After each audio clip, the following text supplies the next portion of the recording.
good afternoon. Yes, 12:10 ng hapon. Kainan na naman kami mga kapaksiw. Katatapos ko lang magluto, kaya yung may niluto ako kanina na pritong bangos, ito po yun. Tsaka mayroon din akong nilutong munggo. Kaya ito yung munggo ko, ha? Konti-konti kasi kakakain ko lang, kaya lang inom kasi ako ng gamot. Kaya wala na nga sa oras mga kapaksiw yung gamot ko. Dapat nga 8 a.m. daily. Wala na, hindi na ako nakasubaybay kasi busy talaga ang aking buhay. Kaya inumin ko itong aking mga gamot pagkatapos ko ngayon kumain. Ayan. Ito po yung pagkain natin mga kapaksiw. Let's eat tayo mga kapaksiw.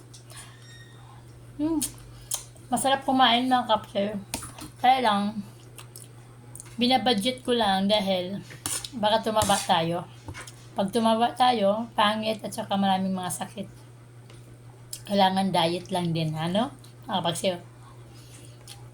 Ay mga kapaksiw, pagkatapos ng kumain, pag na ako, naman ko itong trimetazidine. Trimetazidine. Wala na mga laman tong iba, kaya lang, meron pang mga 3 piraso. Trimetazidine, tsaka amlodipine 5, yun lang naman. Tsaka itong Irbesartan, mamayang gabi pa ito mga kapaksiw. Kaya, kain muna tayo para kahit pa paano malagyan yung ating tiyan ng kanin bago minom ng gamot. Parang hindi tayo magkaroon sa sakit ng atay. Alam niyo mga kapaksiw, i-share ko lang sa inyo, no? Sa age of 23 pa lang ako, mayroon na akong maintenance. So ngayon mag-54 na ako, nasa 31 years na ako nagme-maintenance mga kapaksiw. Grabe, no? Ang tagal na panahon na, pero hanggang ngayon ganun pa rin. Kasi kung hindi tayo iinom, tataas ang dugo natin, naabot na ng 200, over 120.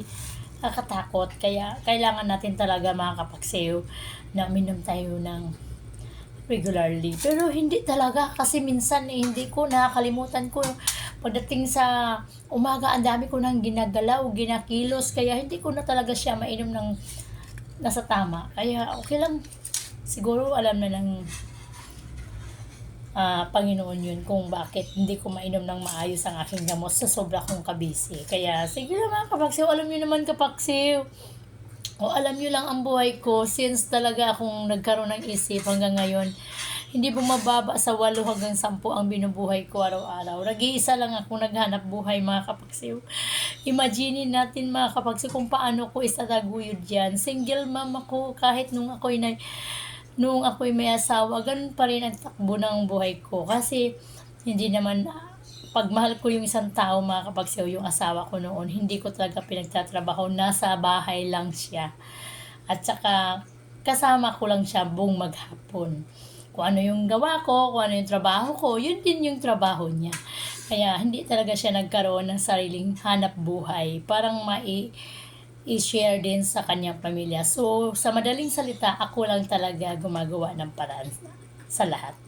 Kaya pasalamat din naman ako mga kapaksiw dahil kahit sa sobrang busy ko, sa sobrang daming trabaho, lahat ng yon ay aking na tagumpayan. Kaya thank you very much mga kapaksiw at salamat sa Panginoon na ang lahat ng ito ay aking nakamit ng maayos. Kaya bye-bye!